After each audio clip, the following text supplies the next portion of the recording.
as people, we're systems, aren't we? As individuals, we're systems. And we have to recognize that we're also resistant to change. And we will do all kinds of things to not see what we know is there. We know this change we should make about ourselves, but we'll try to keep it like just out of sight.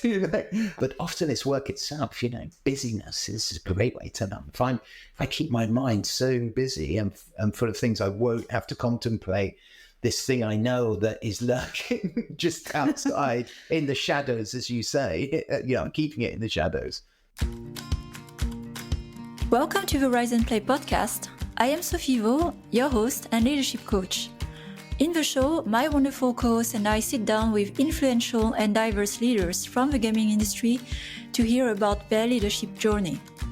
Not the well-polished stories, but the real stories. The up and down, the breakthrough, and the failures. Or should we rather say learnings? Each episode will transport you into a magical space of vulnerability with our guest.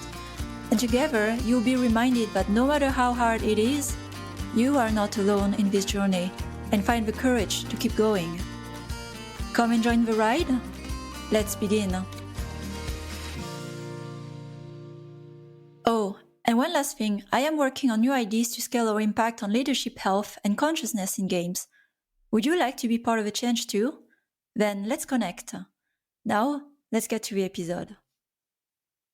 So hi everyone, welcome to a new episode of Rise and Play. And today I have with me a recurring guest. So he was there before actually. We are connecting a year after our episode we recorded back in August 2023. So around the topic of leadership and specifically liberated leadership. So if you like to get the background of our previous conversation, it was episode 89, where we touch on liberated leadership, the transition from a role. So Steve also has 30 years this year of experience in the gaming industry at big companies such as EA, Criterion, multiple roles back in the 90s as a programmer, growing to roles of leadership, director, having his own studio.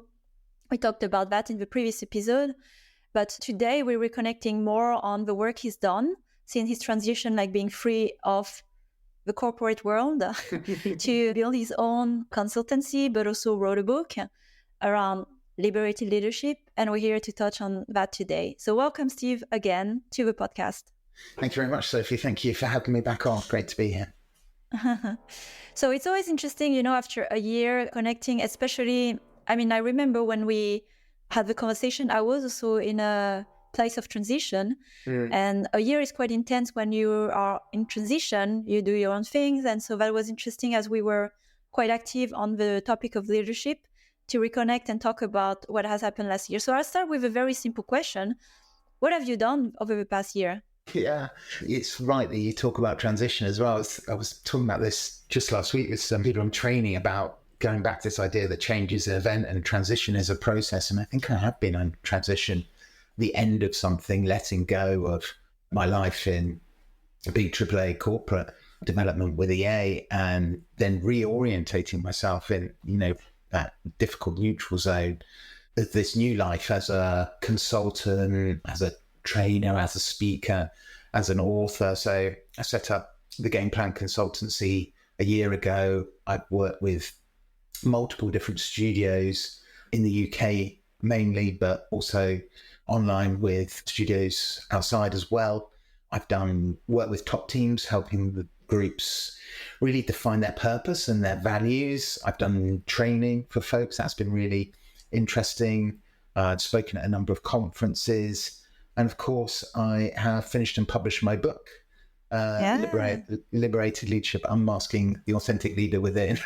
I thought a year ago when we spoke, I was nearly done. And then it took me about another 10 months from there to get to published. Yeah, that's been a real journey. Yeah, I've interviewed a few game executives who have written a book, and they told me that it was quite a tedious process. I thought for a few years ago, I wanted to write a book. And then after I kind of asked myself, do I really want to go through that grind? And it was not for me. Maybe later, but so I can recognize that it's a lot of work. Mm. And I appreciate when people decide to go through the whole journey to publish, give birth to the book. That is also a meaningful milestone. It's interesting because as you've been also doing your work, around leadership, supporting game companies, I've been also on my own journey doing similar work. I'm curious about what was the entry point for those game companies, like for training or the work you've done, maybe even in coaching also, consistency. What was the pain point for those companies to be open to work with you? I think there's increasingly, when companies are thinking about how they train their staff, I'm increasingly noticing that being deliberate about training leaders is moving up the agenda, which is obviously good news for me personally, being in the area I'm specializing in. But I also think it's quite good news for the industry that we're starting to realize that it's kind of an ongoing professionalization of the video game industry, I think. And there's a recognition that that I always say making video games is hard, even if you don't care and you're happy with an average product. But if you really care and you want a great product, as almost everyone does, then it's ninja difficult. And leading that role is massively impactful. And then I think for top teams, they're realizing that they're leading increasingly diverse workforces in all kinds of vectors, in terms of generationally diverse, for example. Neurodiversity is more prevalent in the games industry than general society, and there's many other vectors as well. So I think top teams are starting to think that for themselves and also for the people they're leading, getting really clear about their values and purpose and how they lead is increasingly important to bring diverse folks together. I'm glad to hear that this is a change and evolution. I wouldn't say it's a majority, so it's more conscious leaders who are already on the path. And who are usually the people contacting you from the organization? Are there the leaders directly, or it's I call more the people supporting the leaders, like people's team or HR? HR is often, those are the people who are thinking primarily from the business vector. But yeah, I do have individual leaders I'm worked with as well. But yes, I suppose it's probably more coming from the HR people leaders than it is from the leaders. Probably I'd say it's about 60-40 that way, in my experience. I have found that situation, like HR people, they know, they can see the problems from inside. They are given the goals. Okay, let's have teams that are efficient, cost effective, and they say, well, actually, maybe we should train better, the growing leaders. And when I had the case once where one was, I think, the head of people, and saying, I think my CEO needs a coach, and there's all the signals, people are leaving, but I don't know if my CEO will agree to get coached. So I just want to get your profile, your pricing, and And that, I think, is a very hard sell if ultimately, especially the top leadership, is not agreeing and say, I don't have a problem. I think it's great. I think we should train the manager. Yes, not myself, So I don't know if you face that kind of resistance, a bit of that ceiling, train more of the middle management layer or sometimes top leadership, senior leadership. That mid layer definitely is the one I think that needs a lot of support and has often been neglected over time. Those people who are sort of leading mid-sized teams or mid-sized parts of teams. I've probably got a skewed opinion of this as well, because the ones I'm working with are the ones who've made the decision to actively engage a leadership consultant. So I'm probably disproportionately seeing people who are open to the idea of let's make a difference and I want to learn and grow as a leader myself. Yeah, there's definitely been though conversations where the person I've been speaking to has been super enthusiastic and then it's stalled or not gone anywhere. And we can assume that you couldn't make that business case internally for leadership development, which obviously I'm going to say I think that's a shame, because I think it's one of the most far-reaching impacts you can have is to, improve the leadership in any organization, but especially a game team. Well, let's get then in the topic here of the type of work you do. Here for the context, again, last year as we were starting, I feel like we had like a starting point. And then for me, the way I see it, that's what we will be anyway, a collective of consultants, coaches, trainers, but I've seen the gaps, having walked in the same shoes ourselves and like seeing the opportunity for impact at scale instead of like acting on an organization, where we see the shift from the traditional, I would even call it management, right? So management, you manage people as resources, you manage a system and you make sure that things run smoothly. But it doesn't make sense to manage a system when us as an organization are evolving all the time, especially in the gaming industry, creative industry. We have to rethink, renew our ways. And so this is where more leadership is needed. That's why we have this shift. But I'm curious here to hear about your vision around transition from traditional leadership, however you see it, and to liberated. If you can remind us the definition as you were through that book process. Yeah, absolutely. So I think we touched on this in the previous episode to some extent, but fundamentally, the way I tried to lead for, I would say, probably 10 years in my career, from my early 20s onwards, maybe even longer, was what I would call traditional leadership, which is still grounded in this strongman model that comes from deep in our history as a species, really. This idea that there's usually one person, but if not one person, a very small group of people who know what everyone should be doing and effectively find a way to tell everyone what to do. And the exchange then is, we will provide safety in this strong leadership, and as long as you do as you're told effectively, you'll be safe in this particular organization. But I think that is highly problematic as a model. Certainly I proved to myself that it was highly problematic for me as a leader, trying to be that person, because it fundamentally broke me. It led me to burnout, trying to be effectively all things to all people. And, in games, an effective game team has so many different skills, different points of view, different crafts, different processes that would be needed. That is really obviously a lie, that one person or even one very small group of people should know what everyone is doing. And so it forces inauthenticity on you as a leader, I believe, because you're trying to pretend you're wearing this mask of, I know what everyone should be doing, I can answer all of your questions, I can be perfect, if you like, in all things to all people. So when I talk about liberated leadership, it's being liberated from wearing that mask of inauthenticity and embracing a style of leadership which fundamentally is based in servant leadership, but empowers the people of the team and brings the whole wisdom of the team towards this thorny problem of making entertainment that players will love. And I think that often sounds passive, really passive when we talk about it that way. But I actually think it's a really active style of leadership, because it means working on yourself, and it means exercising compassion for yourself and then to others. But it means having affinity with people and product and how they interact and what is needed. What do people need, and getting it for them? Because if you're just finding out what they want, that's not servant leadership. That's just being a servant, right? So that's the big difference for me. Is it old style leadership? I'd say is doing leadership to people. Liberated leadership is doing leadership with and for people.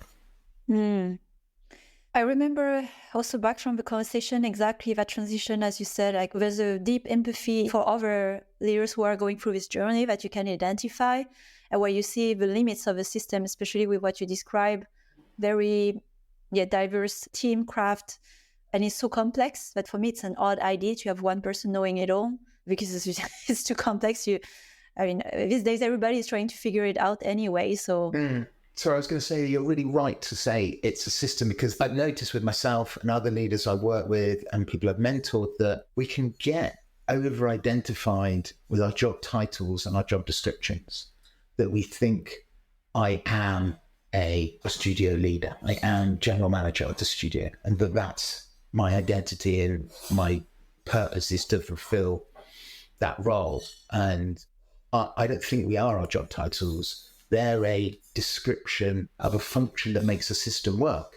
And many, many parts of that may be necessary, but it also may be your judgment, that you need to evolve that system, which means you'll probably have to contravene something and go beyond a job title. So yeah, getting over identified with your job title and perhaps with the status that comes with it is definitely something that could keep a leader, I would say, trapped in a traditional style of leadership, or that's going to prevent growth and development could happen. And talking to quite many leaders, even founders, sometimes where everyone is wearing that mask to some extent because being part of a system, I recognize as well that it is very scary when you start to choose your own path of, to say, authenticity. Who am I when I'm not wearing that mask? And I would say when you're part of a system, corporation, and that's where I'm interested in your model, there's the idea, the theory of it, but there's the actual application, and it has a cost. It can have a cost if you start to act as yourself. If you're part of a system, maybe you lose your role, you lose your job, you're not performant, you're not evaluated. It's very tribal in a system. And the second hurdle I see is also, it is a very uncomfortable question when you start to ask yourself that question, to not know. Because for a long time, it's like, well, I am a leader, I am the director of I am a gamer. And then when it's like, well, I don't like who I am right now, but if I'm not that, who am I? A lot of people don't want to go in that place. Yeah, absolutely. There is actually a lot of security and safety in actually the old model, whether you're the leader or the led. Because if you're the leader, you can just keep telling people what to do. And if you're the led, you think, if I just make that one person happy, then I can go home at the end of the day and stop thinking about this problem of whatever it is. But I don't think that's how you respond. I don't think it's how you get innovation and growth that you need to. But also this whole idea of self-awareness, like you say, it does require a little bit of bravery to step up. So if I'm not going to define myself as that role, then I've got to do this hard work of inventing what I am, right? And then even a step beyond that, I think when you go on a little bit of that inner journey, I think there's a really key point when you realize that you have a choice whether to identify with your thoughts or not, be that through some form of mindfulness practice or some other inner journey. That is such a massive moment for everyone. I think it certainly was for me, because I've been doing that ever since I could think. I've been defining myself in terms of I am what I think. And when you say you're not, then the who am I question, you kind of realize that's going to be your permanent companion. Actually, I'm going to be asking this question. I know this is something that you've personally wrestled with, like me, of like, now I'm going to keep asking who I am, and I'm going to have to keep working to deliberately to connect with myself. And if I put that question back to you, what do you think the biggest blockers are to us connecting with ourselves? On the realm of therapy, and as we know, it's first not democratized and stigmatized, because I'll speak here for myself. When I started to dig in to understand that journey, you have to look also a lot into the shadow parts of yourself, where the shame is, the shame of who you are, the things that you don't like. It's much easier to look away, but it has a cost because it's a burden, right? So it is ultimately behind all of that a fear of death, if I have to say straight, because if you're not loved and liked, you'll die. That's a kind of a very primal definition. It's true, when we were dependent on each other, if you can't be part of a group and you're not loved and etc., you're going to die. But it's a fear we carry with us that it's not real. So a lot in my coaching is confronting with those fears. Okay, what if that happens? What will happen? Just that simple question. Okay, maybe I'll lose my job, but I can find another job, or maybe I want to start something else. Actually, I like that thought, and suddenly people realize, so there's more the fear of the idea rather than the fear of what will happen. And I think what is missing, the gap here, is the tools, the resources to ask yourself the right question and through this process. That's why I've been really deep into coaching and providing resources, the reflection question. It's self-reflection, because if you're not triggered with some question, you never ask yourself, you're in autopilot mode. You can't grow, right? So, and the second part is you need to decide, you need to commit in coaching. And I'm sure you see that as well in your work. If there's no commitment, it's going to be an uphill battle, because through commitment, you are willing to put the effort proportionally to the value you get out of the work. And what I see the sweet spot, the timing when there's commitment, is either the pain is too high, you know that very well. Yes. You just can't escape it. Your partner left you, you were fired, everybody hates you. That's really a strong pain point. And now you think, oh, you go to the hospital, and it's like, okay, maybe I'll take care of this. Too late.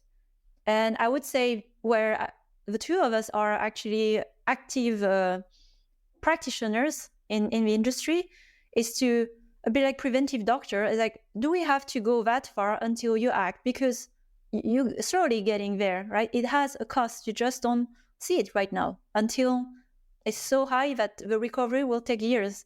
So that's what I see as hurdles, like the lack of awareness as well. Yeah, so many things you say that massively resonate with me. Most of all, I'm thinking about how systems are resistant to change. And there's two aspects to that. Like the organization of which we're a part, it will naturally resist change. So it will promote this fear of I might have to stand outside the group because I'm now going to try to make a system change that maybe doesn't want to change and lead it through some form of transition. And that could manifest itself to you in many ways of, people in the organization saying, oh, you can't do that. Or the classic, that's not how things are done round here. But also as people, we're systems, aren't we? As individuals, we're systems. And we have to recognize that we're also resistant to change. And we will do all kinds of things to not see what we know is there. We know this change we should make about ourselves, but we'll try to keep it like just outside and we'll engage in all kinds of numbing activities. So, whether that's use of a drink or drugs or some other narcotic, but often it's work itself. Busyness is a great way to numb. If I keep my mind so busy and full of things, I won't have to contemplate this thing I know that is lurking just outside in the shadows, as you say. I'm keeping it in the shadows. But one day I know I'm going to have to turn and look at it. Mm-hmm, mm-hmm. Well, how do you integrate exactly a system that sometimes by nature is bigger than you as a person to change? And what have been the successful practices in integrating and the ones that on the other side are still a challenge? Yeah, so that at the core of liberated leadership is the idea of authenticity. And this is a complicated idea in itself. Everything's complicated, unfortunately, but you think, you say, I'll just be myself. Well, that's interesting because, like we just talked about, who am I being a constant question, but also I believe we all have to make a commitment to development and growth as leaders. And it's just a necessity, as you rightly point out, the complexity of the challenge. It's probably expanding, but certainly changing shape all of the time. So you have to learn and adapt with it. So that means the self that you're trying to be true to is changing. So what is authentic? And so to me, true authenticity is a commitment to learning and growing. And that's at the heart of it. This idea of I will let down the mask for the sake of myself and for the sake of the people I lead. And with that, of course, comes vulnerability. So that's another thing that will block us from doing it, because none of us particularly relish the idea of being vulnerable. We don't on a Sunday evening going, do you know what's great about tomorrow is I'm going to have to be really vulnerable in front of everyone I meet. It's just not how we are as humans. So we might resist that, but it's so powerful. We know it's where the most powerful connection will come with the people we lead. But it doesn't mean we put down the responsibility of leadership as well. Just because we're doing it in this way in terms of service to those we lead, we still have the responsibility to provide direction. So this step one of authenticity is probably number one. And then in terms of practice, I think it's actually some form of deliberate pause is really, really important. This idea that most leaders have this sort of meeting packed schedule, this busyness that I talked through. And somehow I feel it's essential to put what Stephen Kotler calls non-time into that space, somewhere where your brain can just idle. And one of the keys potentially to unlocking that for leaders is to shift the thinking from where your value comes from, and it not being how busy you appear to be, but it being about what you achieve and actually increasingly who you are to the people that you lead. So pause is absolutely number one. And maybe in those moments, you might as a leader consider starting, some form of mindfulness practice as a way of checking in with yourself. That would be number one. And then I would say the next practical thing to focus on for leaders, and one of the first things I do in training courses, to really focus on psychological safety, based in Amy Edmondson's great work on that, this idea of creating an environment where people feel it's safe to take interpersonal risk, risk their reputation, risk being wrong, because you really need to be more worried about what you're not hearing than what you are hearing from your people. As you work on that, and that needs to become a habit, and you build that psychological safety over time, you find out what's really going on in your organization rather than what you think's going on, because people increasingly willing to tell you what they think and what they feel about what's happening in your organization, but also start to ask you questions, I would say. So that would be the second thing. And then the third thing in the lead-in that I think is so important is there's this weird function that seems to be true in almost all organizations, that the more senior you become, the less feedback you get. Like this idea that you're fully formed until maybe someone suggests you get a coach. But this person needs help. It's like, why? I don't know why that is. There's all these feedback models to people in more junior positions, but they just stop. It happens all the time to senior people like me. I say, how much feedback do you get? And they're like, virtually none. Maybe once a year. Like, why? That's so topsy-turvy. So build some form of 360 review into how you work, I think, is really important. I'm also a big fan of, strengths assessments. The Johari window, I think, is a really good model for that. What are particularly those in Johari, I really like that untapped strengths that emerge, seen by you, but not seen by others, but sometimes seen by others and not seen by you. That's really interesting. And from there into the wider model of being purpose and values driven, I think. Reflecting on the first piece, I see how this is the most fundamental, but also difficult with authenticity. So, which I'm sure you provide in your program and in some detail the book. I wanted to ask about the book. How does the book play into the work you do with companies? Is this a way that some leaders could equip themselves with a book and they'll be good? Or is this more an introduction to it? Yeah, it does introduce the model and practically how you can apply that. There's 7 practices that I put together in a change cycle that I contrast with the old way I tried to do it. So that liberates myself, and I believe liberates the people in the organization who are being led, and actually gives them more chance to create leaders as well, to create, those self-leading teams that we're looking for within organizations as well. Well, my favorite way to work with teams is to get with that studio leadership team rather than just one individual. And it's usually sort of 3 to 5 people who are in a leadership team, and get them to pause, get some time away from the code face, so to speak, as a process I have for value identification, based on this idea that our values are us on our best day. And if that's true, then you already know what your values are. You don't need to come top down with some words and then apply them. You can actually think about real life best days and extract from that behaviors, and then aggregate that up to this is what our values are. And then I think for that, you can start to think about purpose for this organization, which is something a little bit beyond a mission, because the mission is going to be around making great games in some way, but the purpose is going to be some change you want to make in the world. That, you know, and everyone has it, I believe, somewhere. Certainly everyone I've worked with so far has had it. They just need facilitation from me to identify it and put it into words that resonate with them and that they can then talk to their teams and people about.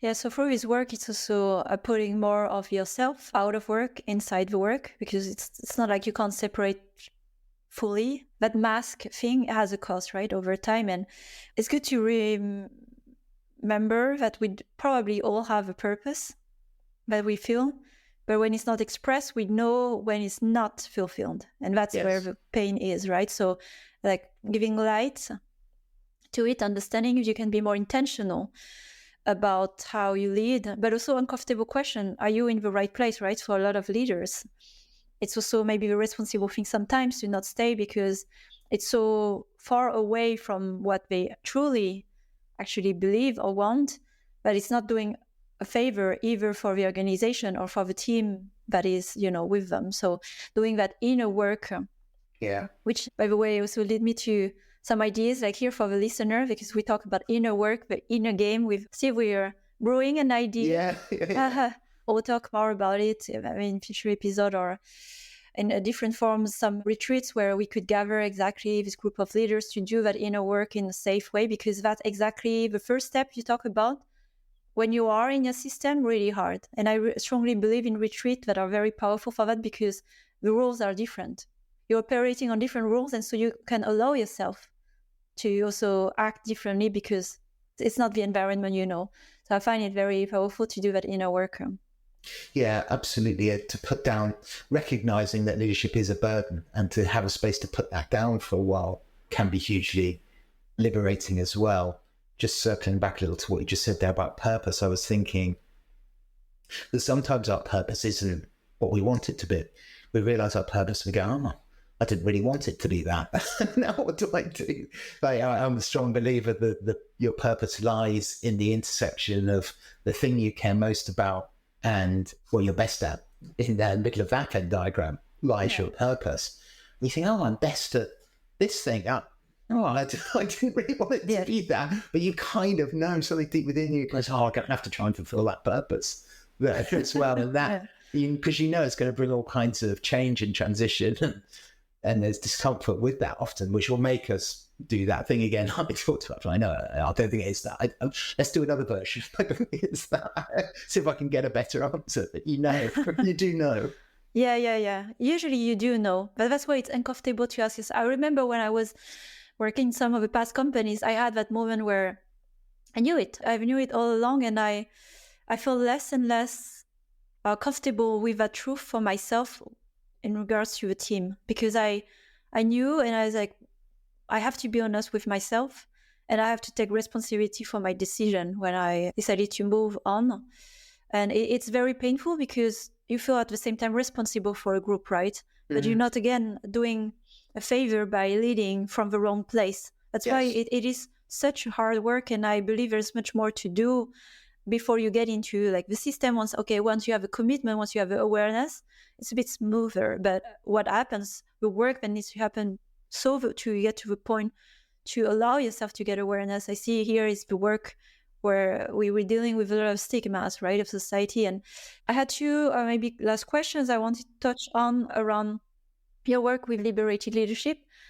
And I'm coming from a place where I do have preconception, where I have noticed women have been more receptive to, of course, working on yourself, growing. There's less, I would say, ego resistance, because you start from a place where you are building your ego. So I found more reception with women, as like not only the gender, people who are very self-aware and they just want to improve.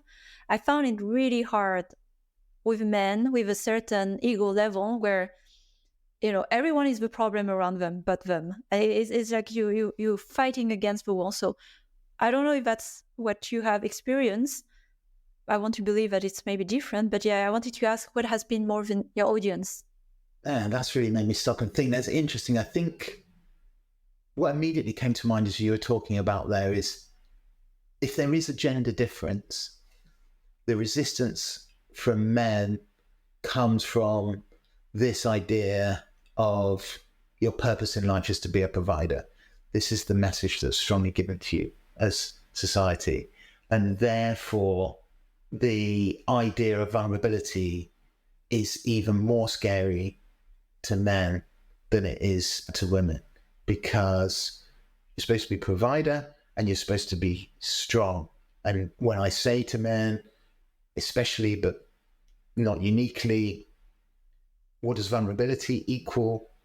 The first word that comes to mind is weak.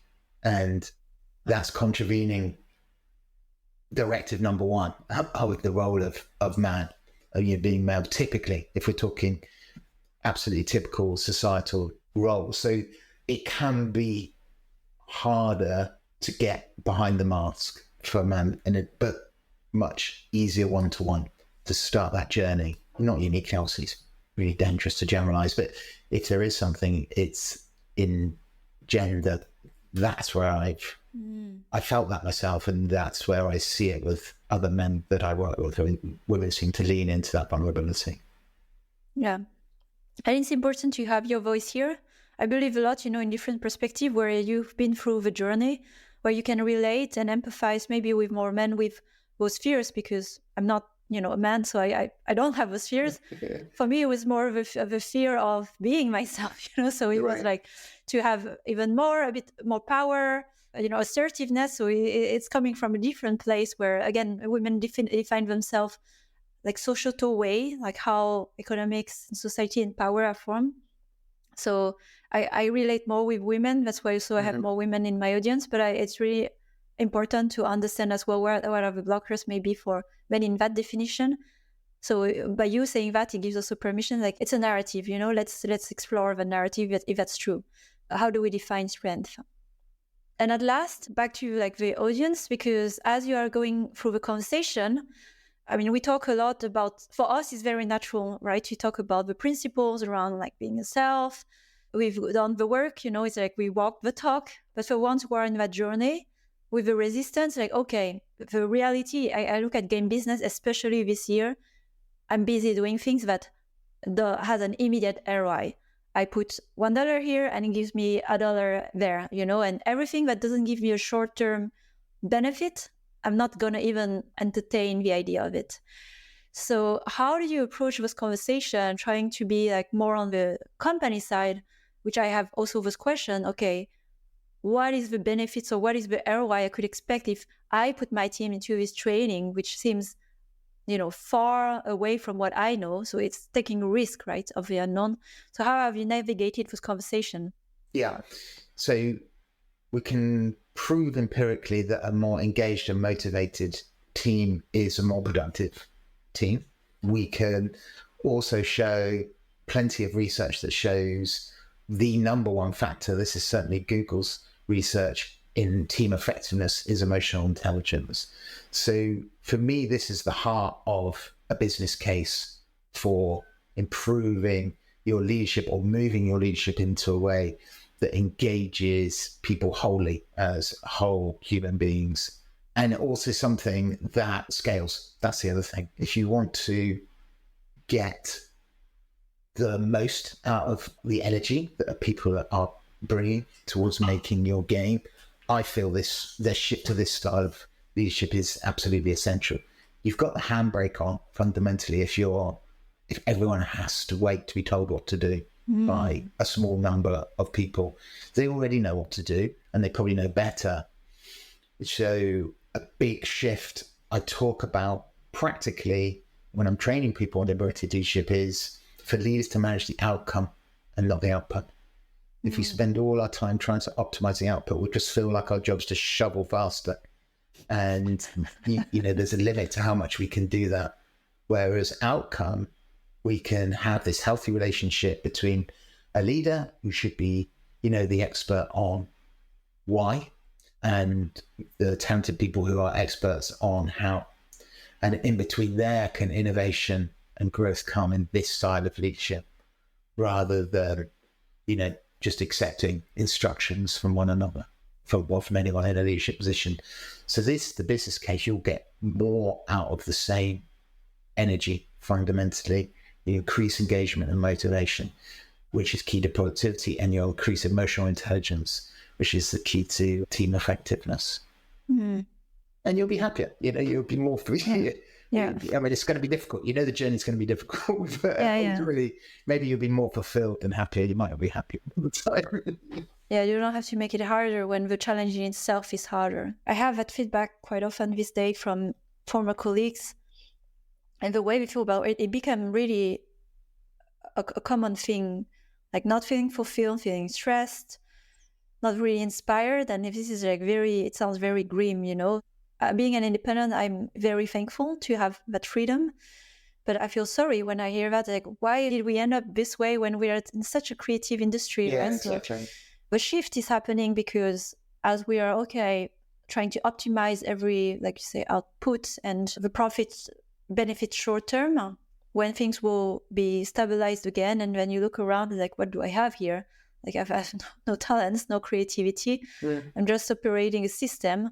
Then maybe the awareness will come. So it's more understanding the cycles and understanding where the world is going, as we, as well as human, part of the system, work first.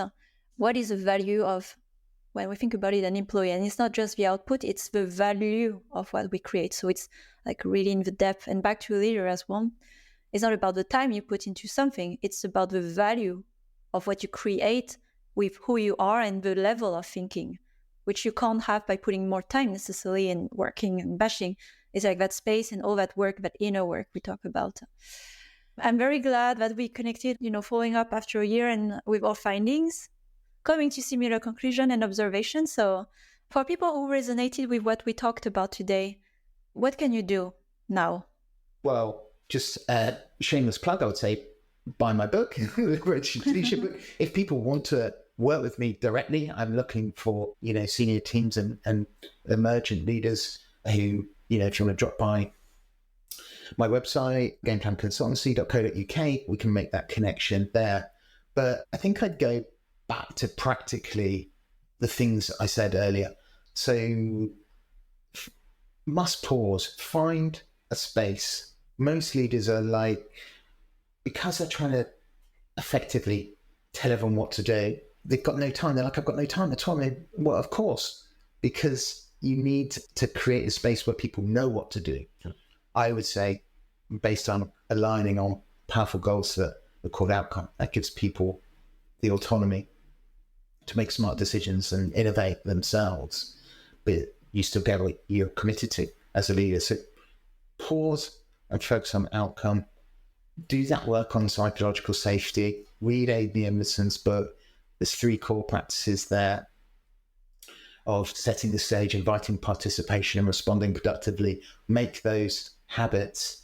And then the other one I mentioned before is get some feedback, whether it's a 360 point of view or strengths assessment, but fill that gap. If you're like all other leaders and you're feeling, I don't get any feedback, do that work to find out how things really are. And from there, I think it'll start to become obvious to you about what your next steps are. Very practical, steps. Thanks for that as a good summary of our conversation today. Well, thanks for tuning in, Steve. And like I teased about, we will be more visible about some work maybe Steve and I will do. So stay tuned because, it's just the beginning of a journey of supporting the industry with more leadership training, awareness, and of course, doing the actual work with some teams. Thank you. Thank you. Take care. Thanks for listening to this latest episode of the Rise and Play podcast. We keep growing our community of conscious leaders across the industry and beyond. If you want to join this movement, please share the podcast with other conscious leaders because we have so much more we can learn from each other. And if you want to accelerate your growth, I offer creative leadership coaching and workshop, plus other free resources that you can find on riseandplay.io. I can't wait to connect with you. Have a great week and remember to take care of yourself. Until the next time,